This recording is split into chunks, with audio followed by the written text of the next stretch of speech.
ಎಲ್ಲಾ ಮಾಧ್ಯಮದವರು, ಹಾಗೆ ನಮ್ಮ ಫ್ಯಾಮಿಲಿ, ನಮ್ಮ ಫ್ರೆಂಡ್ಸ್, ಹಾಗೆ ನಮ್ಮ ಫ್ಯಾನ್ಸ್, ಇನ್ಸ್ಟಾಗ್ರಾಮ್ ಅಲ್ಲಿ ಸಾಕಷ್ಟು ಹಾಗೆ ಇನ್ನೊಂದು ವಿಷಯನೂ ಕೂಡ ಆಡ್ ಮಾಡ್ಬೇಕು. ಹಾಗೆ ನಾನೊಂದು ನನ್ನ ಒಂದು ವಿಡಿಯೋ, ನಾನು ತುಂಬಾ ಬೇಜಾರಾಗಿದ್ದೀನಿ, ಡಿಪ್ರೆಷನ್ ಅಲ್ಲಿ ಇದ್ದೀನಿ ಅನ್ನೋ ಒಂದು ವಿಡಿಯೋ ಹರಿದಾಡ್ತಿದೆ, ಚಂದನ್ ಅವರು ಡಿಪ್ರೆಷನ್ ಅಲ್ಲಿ ಇದ್ದಾರೆ ಅಂತ. ಸೊ ಅದೊಂದು ನಾನು ಕ್ಲಾರಿಟಿ ಕೊಡ್ಬೇಕಾಗಿತ್ತು. ಆ ವಿಡಿಯೋ ಮಾಡಿರೋದು ನಾನು 2023ನೇ ಇಸ್ವಿಯಲ್ಲಿ 2023 29 ಆಗಸ್ಟ್ 2023 ಆ ವಿಡಿಯೋನ ನಾನು ನನ್ನ ಇನ್ಸ್ಟಾಗ್ರಾಮ್ ಅಲ್ಲಿ ರಿಲೀಸ್ ಮಾಡಿದ್ದೀನಿ. ಅದು ನನ್ನ ಇನ್ಸ್ಟಾಗ್ರಾಮ್ ಇವತ್ತು ಇದೆ, ನೀವು ಬೇಕಾದ್ರೆ ನೋಡ್ಬೋದು ಫುಲ್ ವಿಡಿಯೋ. ಈ ವಿಡಿಯೋದಲ್ಲಿ ನಾನು ಏನ್ ಹೇಳಿದ್ದೀನಿ ಅಂದ್ರೆ, ನನ್ಗೆ ಏನ್ ಮಾಡ್ಬೇಕು ಗೊತ್ತಾಗ್ತಿಲ್ಲ, ನನ್ಗೆ ತುಂಬಾ ಬೇಜಾರಿತ್ತು, ಇವತ್ತು ನಾನು ಮುಂದೆ ಎಲ್ಲ ಹೇಳ್ಬೇಕು ಅಂತ ಅನ್ಕೊಂಡಿದೀನಿ, ಏನ್ ಮಾಡ್ಬೇಕು ಗೊತ್ತಾಗ್ತಿಲ್ಲ ಅಂತ ಹೇಳ್ತಾ ಲಾಸ್ಟಿಗೆ ಏನ್ ಹೇಳಿದೀನಿ, ನನ್ನ ಸೂತ್ರಧಾರಿ ಸಿನಿಮಾದ ಏನ್ ಮಾಡ್ಬೇಕು ಸಾಂಗ್ ರಿಲೀಸ್ ಆಗುತ್ತೆ, ದಯವಿಟ್ಟು ಹೋಗಿ ನೋಡಿ ಅಂತ ಕೊನೆಯಲ್ಲಿ ಹೇಳಿದೀನಿ.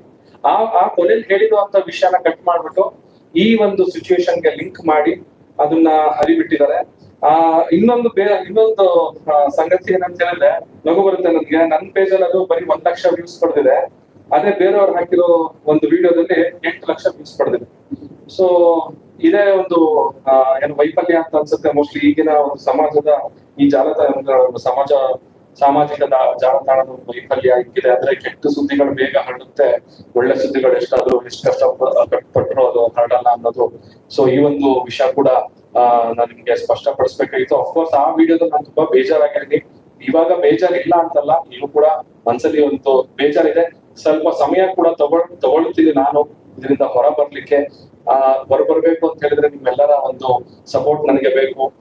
ಮತ್ತೆ ಸದ್ಯದಲ್ಲೇ ನನ್ನ ಸಿನಿಮಾಗಳು ಕೂಡ ರಿಲೀಸ್ ಇದೆ, ಹೊಸ ಸಾಂಗ್ ಗಳು ಕೂಡ ಬಿಡ್ತೀವಿ. ನಿವೇದಿತ ಕೂಡ, ಅವ್ರು ಕೂಡ ಹೊಸ ಪ್ರಾಜೆಕ್ಟ್ ಗಳನ್ನ ಮಾಡ್ತಾ ಇದ್ದಾರೆ. ಸೊ ನಿಮ್ಮೆಲ್ಲರ ಸಹಕಾರ ನಮ್ಮ ಮೇಲಿರ್ಲಿ. ಮತ್ತೊಮ್ಮೆ ನಾನು ಹೇಳ್ತೀನಿ, ಎಲ್ಲಾ ಮಾಧ್ಯಮದವ್ರಿಗೂ ಸಪೋರ್ಟ್ ಮಾಡೋದಕ್ಕೆ ತುಂಬಾ ಧನ್ಯವಾದಗಳು. ಎಲ್ಲೋ ಅಲ್ಲಿ ಇಲ್ಲಿ ಕೆಲವು ಯೂಟ್ಯೂಬ್ ಚಾನೆಲ್ಗಳು ಬೇಕು ಅಂತ ಈ ವದಂತಿ ಫ್ಯಾಕ್ಟರಿಗಳಾಗ್ಬಿಟ್ಟಿದ್ದಾರೆ. ಅವರು ವದಂತಿಗಳನ್ನ ಸೃಷ್ಟಿ ಮಾಡಿ ಹರಿಬಿಡದೆ ಅವ್ರ ಕೆಲಸಗಳಾಗೋಗ್ಬಿಟ್ಟಿದೆ.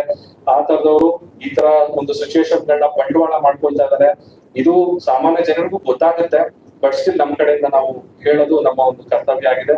ಸೊ ಮತ್ತೊಮ್ಮೆ ಎಲ್ಲಾ ಮಾಧ್ಯಮ ಮಿತ್ರರಿಗೂ, ನಮ್ಮ ಸ್ನೇಹಿತರಿಗೂ, ಫ್ಯಾಮಿಲಿಯವ್ರಿಗೂ, ಎಲ್ಲ ಫ್ರೆಂಡ್ಸ್, ಫ್ಯಾನ್ಸ್, ಇನ್ಸ್ಟಾಗ್ರಾಮ್ ಅಲ್ಲಿ ಯಾರು ಮೆಸೇಜ್ ಮಾಡಿದ್ರೆ ಎಲ್ಲರಿಗೂ ನಮ್ಮ ಕಡೆಯಿಂದ ಸಾಷ್ಟಾಂಗ ನಮಸ್ಕಾರಗಳು. Thank you so much.